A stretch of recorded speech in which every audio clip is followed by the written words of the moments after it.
there aren't many weaknesses in his game, and he has a lot of room in which he can develop. He's a phenomenal footballer. He's a bit of a unicorn in some ways, in the sense that he's tall, but he's quick, he's strong.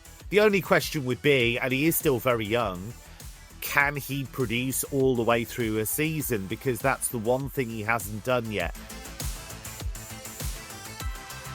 Hello and welcome to The Window, talkSPORT's daily YouTube show, keeping you up to date with all the transfer window rumours, done deals and everything in between. Now, we've got loads to get stuck into, so I'm delighted to say I'm joined by Kevin Hatchard, talkSPORT's European football expert and the man in the know when it comes to German football. Hi, Kevin. Hi. Well, let's start with the Jadon Sancho news. Big news today that they've decided, Chelsea, to not keep him at Stamford Bridge. They're going to pay the $5 million exit fee to give him back to Manchester United, but I don't expect his future will be there. What's the latest on this? Does this news surprise you?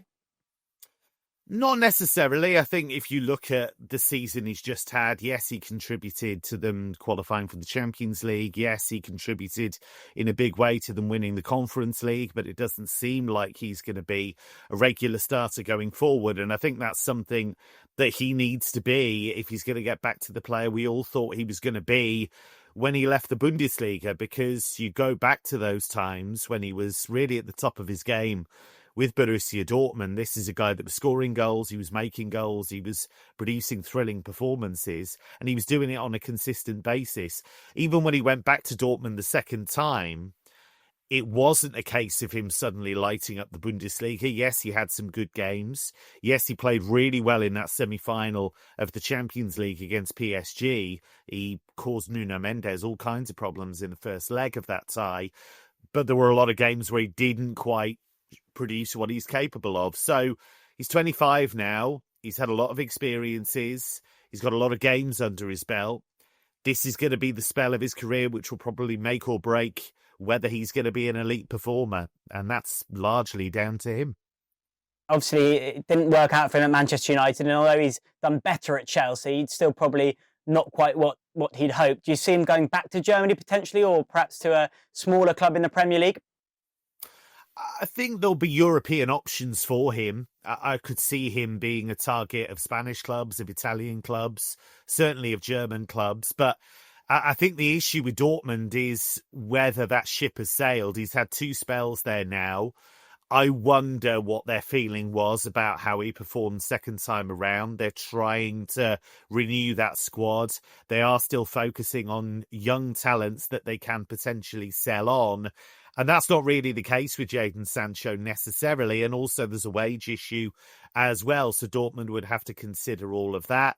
RB Leipzig, could they go for him? They tend to focus on the younger end of the spectrum by and large, although they've got a lot of changes to make. But would he even go there because they're not in European football next season? And then you look at a club like Bayern, they simply don't need him. Well, let's talk about another young English winger who's been doing well at Borussia Dortmund, Jamie Gittens.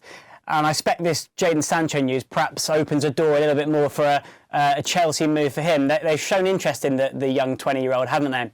Yeah, they have, and they're not the only ones. Bayern have been looking at him for quite a long time.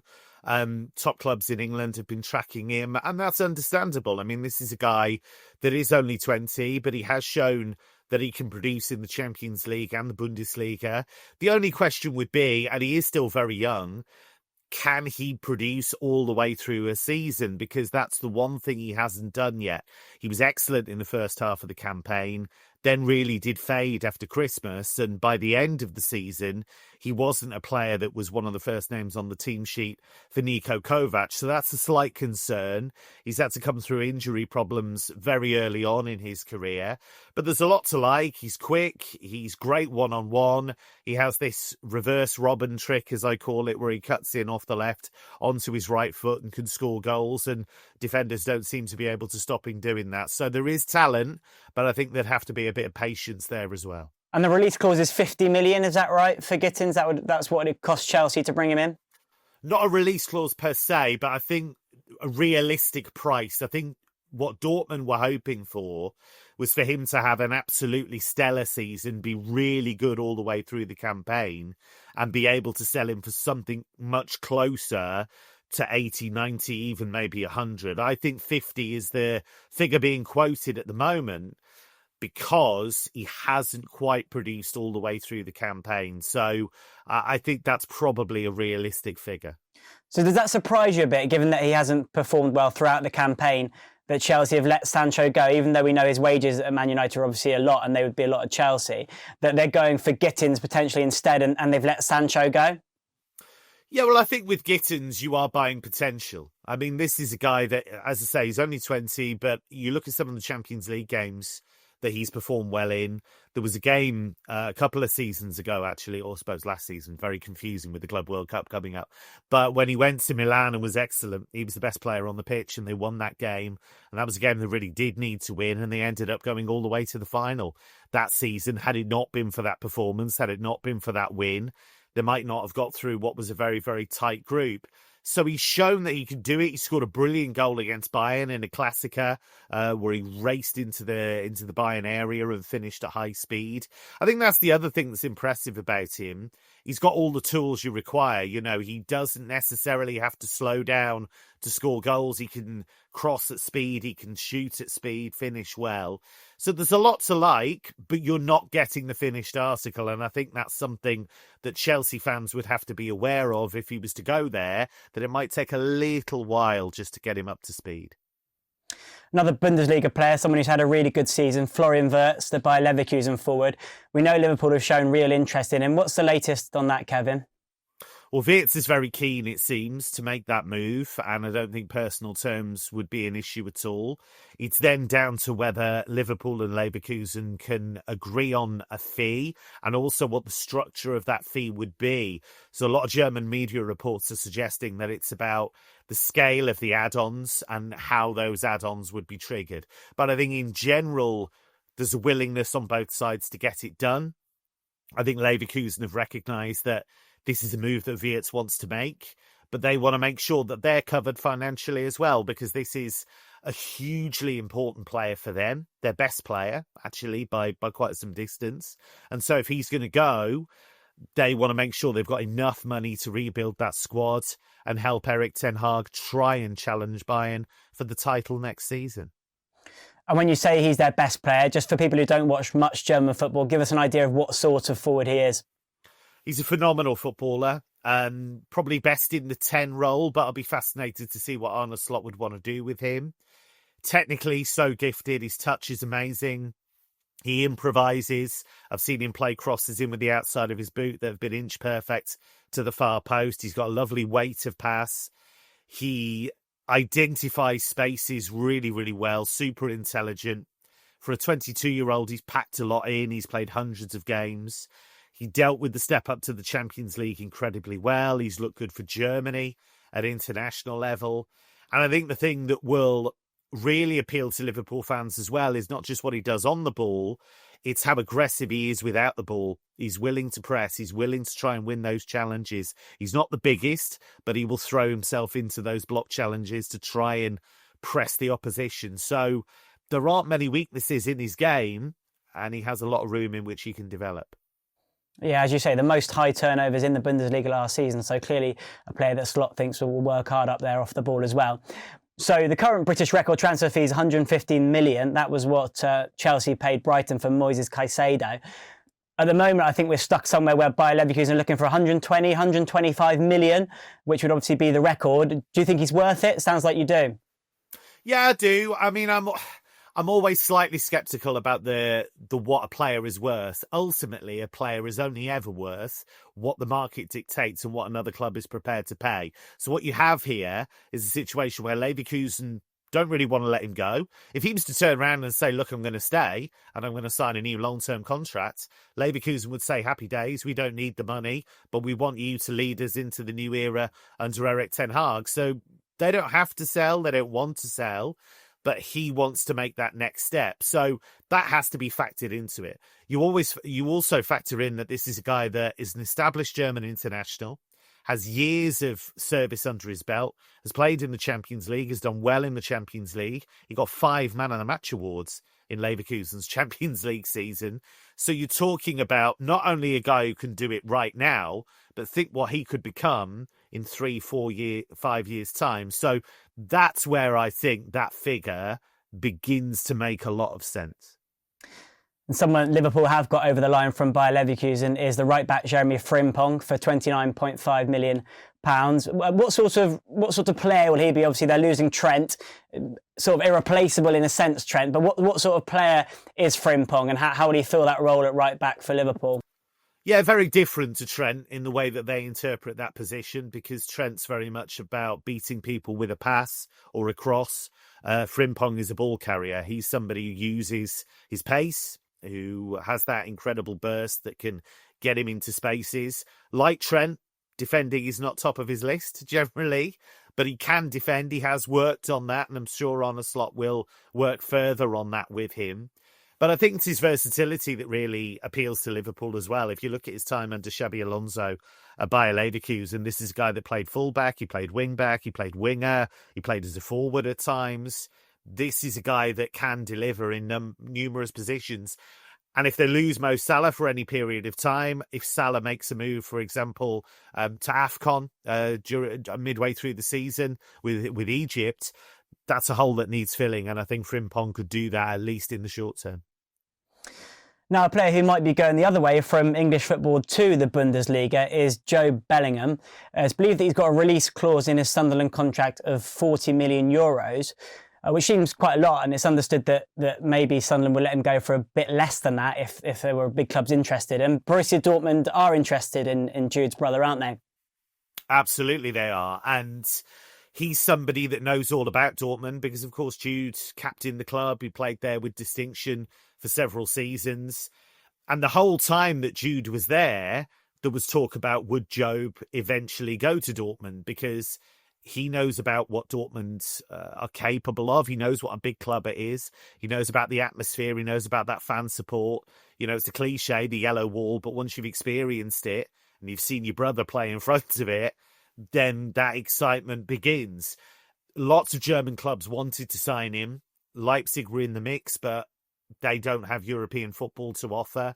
Frankfurt, I think, very, very keen on him. And that would have been an option, I think, because they're in the Champions League and they're a real up-and-coming club that give youngsters opportunities.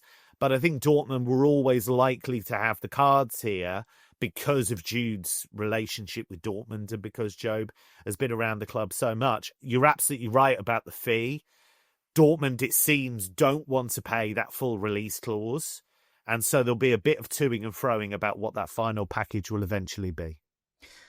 Does it surprise you that it's the German clubs who are sort of in for him more than the Premier League clubs? We don't often see Championship players go for that much money, even though he has had a good season for Sunderland. But it does tend to be more German interest rather than top Premier League clubs, doesn't it? Yeah, what German clubs are doing is they're identifying good young English talent that they can bring in, develop and eventually sell on. That was absolutely the case with Jadon Sancho for Dortmund. It was the case with Jobe Bellingham. We've seen it at other clubs as well. And I think also German clubs are just looking for good players, full stop. Good young players that Premier League clubs either don't need or overlook. And so that's why that move makes sense. I think German clubs, when it comes to younger players, are willing to take those risks because time and time again, it's worked out for them. And you look at a club like Frankfurt, for example, I mean, their big bargaining chip this season is Ugo Ekitike. He's been linked with Liverpool. He's been linked with Chelsea. He's been linked with Arsenal. They are saying, we're not going to let him go for less than €100 million. And they are tough negotiators because this is what they do. We've just seen with Marmoush. Brought him in for relatively low fee, sold him to Manchester City for big money. So this is what these German clubs do. Well, let's talk about Benjamin Sesko, the RB Leipzig forward, because he's been heavily linked with Arsenal. What's the latest on that? Yeah, Sesko is a player that Leipzig expect to sell in the summer. I think they need to sell him, to be honest. They want to fund a rebuild of their own. The two they've identified for sale are Xavi and Benjamin Sesko. And Sesko has been a consistent performer in a team that was pretty poor this season, truth be told. Didn't qualify for Europe, was awful in the Champions League, but he kept showing up and kept scoring goals. He's a bit of a unicorn in some ways, in the sense that he's tall, but he's quick, he's strong. He's technically gifted. You see some of the goals that he scored. I mean, they're a much smaller man. You would expect to score those goals. So he's a bit unusual in that regard. But if you're going to get him, it's going to be around 70 million euro, maybe a little bit more. That's certainly the talk in Germany at the moment. Interesting, yeah. So if you're an Arsenal fan, obviously they've been linked with Gyokeres as well, who scored 39 goals in 33 league appearances, obviously in the Portuguese league, which isn't as strong as the Bundesliga, compared to Sesko's 13 goals in 33 Bundesliga games. If you're an Arsenal fan, you perhaps looked at those stats, well, it seems Gyokeres is more prolific. Would you say because of the stronger league and the other things he brings to the side, that actually Sesko is the better option for Arsenal? I think it depends on what you want. I think Gyokeres has shown he is a consistent goal scorer. He's done it in the Champions League as well. He's won things with Sporting, so it's not just about scoring goals in a losing cause. He's actually been able to win the title. He's been able to win the Taça de Portugal. He's been able to do well in the Champions League as well. So he's a proven option, and you know what you're going to get. I think Sesko maybe has a higher ceiling. I think can develop into something very, very special, but he's probably more of a risk. So I think if you want somebody with more of a proven track record, Gyokeres is the guy. But I think if you want to risk something and Sesko could blossom into something really quite amazing, I think that's the route you go down. But I'm sure Arsenal and other clubs will have done their due diligence and worked out exactly how these guys fit into the system they have. And am I right in thinking that Sesko's got a variable release clause based on appearances and goals? So what could that mean for Arsenal? Do you see them getting that one over the line? Yeah, I think when you look at Leipzig, what they've generally done in their recent history is they've set these release clauses to protect themselves. But what tends to happen is they come to a gentleman's agreement with the player and say, look, this is the clause, but we can talk at a level that's a bit lower than that. And often what you find is the situation that we had with Sesko, whereby he could have gone last summer, but Leipzig went to him and said, look, we want you for one more year, but we will be, open to a reasonable transfer fee the following summer. And that's where we're at right now. So if you look at their history, they've done that with numerous players, and generally it's worked out. So I don't think them sticking to a release clause is going to be an issue. I think they'll probably negotiate a bit less than that. So you think he'll be an Arsenal player when it starts next season or not?